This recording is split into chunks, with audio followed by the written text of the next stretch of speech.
Vancouver is only 5% something with their unemployment rate. So, whatever the announcement on August 26 na hindi ipaprocess ang LMIA para sa mga low-wage category, we're good with that. Now, the only problem that we have right now is that yung ating tawag dito, yung bagong announcement today. You have an option, okay? You're okay supposedly sana. The problem natin right now is that they announced today na if you are a tourist visa holder, you cannot apply inside Canada anymore. However, we were anticipating that on February 28, supposedly 2025. Now they cut that off and they changed the rule and they want to do it today without even any warning or any notification. That's how they do. Now, what I can suggest is that let's continue kung ano man yung pwede para sa'yo in terms of the LMIA, kasi pwede ka namang mag-apply ng LMIA na low-wage category sa employer mo because you are actually in a metropolitan area or in a city wherein the unemployment rate is below 6%, which is yun nga sa Vancouver. So now I suggest na let's as a tourist visa holder, continue to maintain your status here. Kung may pera ka man or may work ka, mag-save ka, then what we are going to do, eto. If you are a tourist visa holder, which is ikaw, what you can do is that once the LMIA comes out, what we can do is bumalik ka sa Pilipinas, go back to the Philippines para doon ka mag-apply. And then, pagka-apply mo, syempre, sinabi sa application na saan ang place mo, which is nasa Pilipinas ka. Now, pag nasa Pilipinas ka, babagsak doon ang process, which is it's a good thing. Now, after that, while processing, regardless if you really want to come in Canada, you can still come back because of your re-entry. You have your re-entry. You can come inside and out. Again, don't quote me on this because they might gonna change again. They might gonna say, oh, we're cutting off all these Filipino people who has the visa until this, blah, blah, blah. They do that. They have the power to do that. But again, at the end of the day, we do what we can. We do whatever the present rule. And at the end, we just do our due diligence, announce, and then make sure now we're doing, we're heading to that kind of information na updated tayo. That's the only option. Or, meron pa pala. Opo. Or, do flag polling. Pwede rin. If you don't wanna go back home para bisitahin mo yung family mo, it is also a blessing in disguise if you do that kasi you will gonna be able to see your family. If you don't want to do that and pursue your application for work permit from being tourist to work permit, then do the flag polling. Yun na lang naman ang option natin. Now, if you don't fight for this, then masasayang lang yung opportunity nyo na pumunta dito as a tourist para makahanap kayo ng work permit. Maganda nga yun eh. When you get the chance to come inside Canada, you are able to meet employers and then they meet you and then, they offer you that sponsorship. They call it sponsorship when you hire a foreign national or you bring somebody in Canada to support them with your own paperwork, with your own in the basis of your status dito sa Canada, which is yung employer mo, they are employers, legitimate employers, they have the money to fund whatever your needs. So I'm not worried sa LMIA, okay? The only worries right now is that tourist visa ka today. But I'm still not worried, to be honest with you, because you have option naman. Hindi naman sinabi na if you are a tourist visa, wag lang nilang marinig tong sinasabi ko, okay?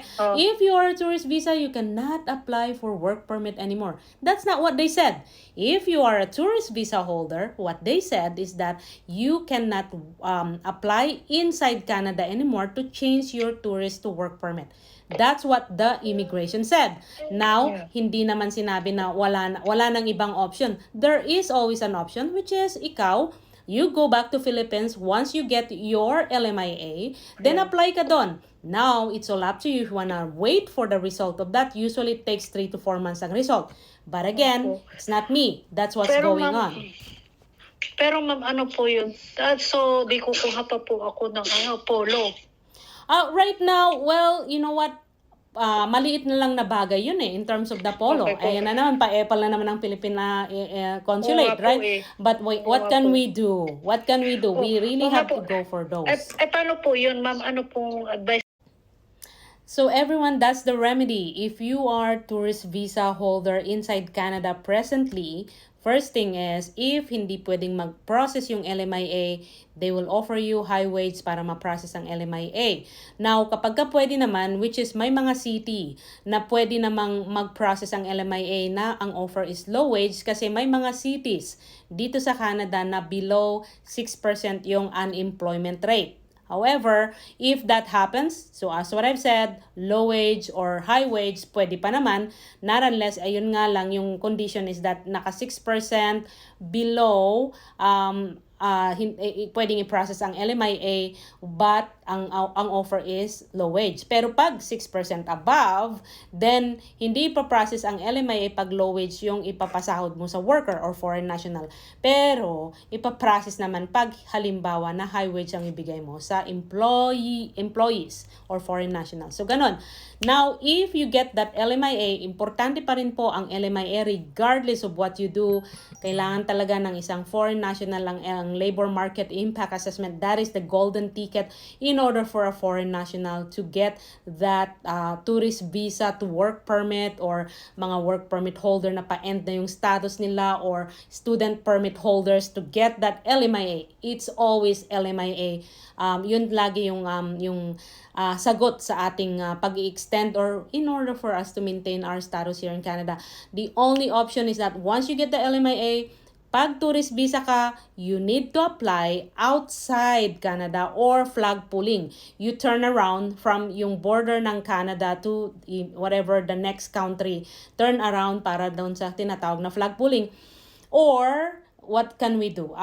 You have no other choice. Other than that, edi umuwi na lang po kayo. Pero right now, you came here as a tourist. Yes, all of us has an intention to actually maintain your status and for you to be able to be reunited with your family eventually.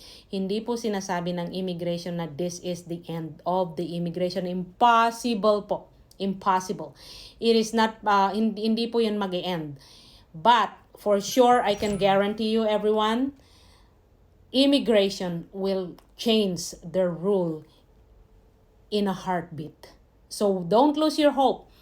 Ang importante sa inyo right now, always maintain your status. Always maintain your status. And I will repeat again, always maintain your status. Kasi whatever I'm saying right now, maybe tomorrow they will gonna change again. Maybe day after tomorrow they will gonna change another one. And so that is the reason kung bakit kailangan nyo po ng licensee, kailangan nyo po ng immigration practitioners who are licensed, who are the expert or who the people who actually knows what they're doing, the people who are actually reading and updating themselves about immigration. Please, be nice to yourself. Do your due diligence. Wag na po kayong, ang dami po dyan na, I'm sure medyo naguguluhan na ang mga agencies right now, naguguluhan na yung mga ghost consultant kasi they really don't understand this. They really don't know. They just know how to actually log into the computer and do whatever they want.